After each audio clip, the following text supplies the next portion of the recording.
Consistency is by far the most important piece of sleep, and I'm going to tell you why. And the main reason is sleep cycles, the science behind the cycles of sleep. When I say consistency, I mean the time you normally go to bed and the time you wake up, and how consistent those times are 7 days a week. The goal is to be within 30 minutes of those regular times, 7 days a week, but your sleep does not have weekends. Your sleep is full time. And so the reason why you can't hack the consistency of your sleep is because sleep cycles work like a band. You have different instruments just like you have different sleep cycles. One, you have your deep sleep, you have your REM sleep. REM sleep isn't better than deep sleep. They're different. Same like a guitar is not better than the drums. They play different roles. Same with sleep. And it's about the proportions of these sleep cycles and how they work together. And if you have 4 REM sleep, you can't make up for a deep sleep and vice versa. The same thing applies to sleep. You have 2 things. You've heard of circadian rhythm. It's essentially like when certain hormones peak, like melatonin, cortisol, and the flow throughout the day. A lot of that is dictated by light and the normal times that we go to bed and wake up.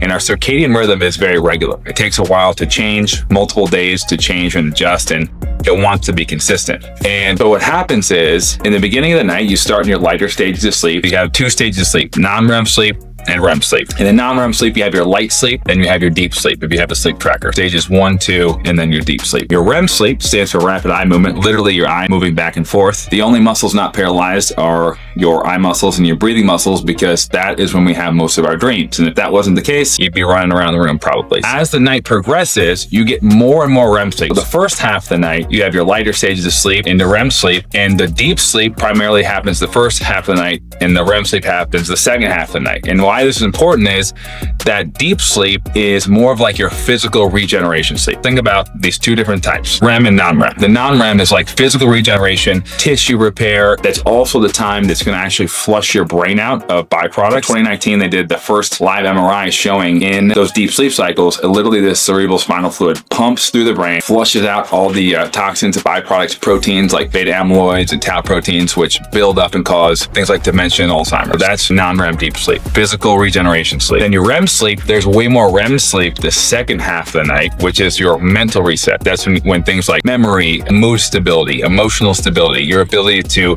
handle different stressors. That's like a mental reset. Way more non-REM sleep the first half, more REM sleep the second half. And the issue is these sleep cycles are dictated by your circadian rhythm. So what happens is, let's say you stay up late, you're cramming for an exam, and you don't go to bed for 3 hours later than normal. You don't start at those first stages of sleep and get the normal proportions of sleep cycles throughout the day. You jump right into the normal cycles that you would at that time. So you skip a lot of that physical regeneration and that deep sleep the first half of the night. Vice versa, let's say you have to wake up super early. Now, based on that circadian rhythm, your sleep cycles are progressing like normal, and now you're going to miss a majority of that REM sleep because it's closer to the morning. You can see there's no way to hack it.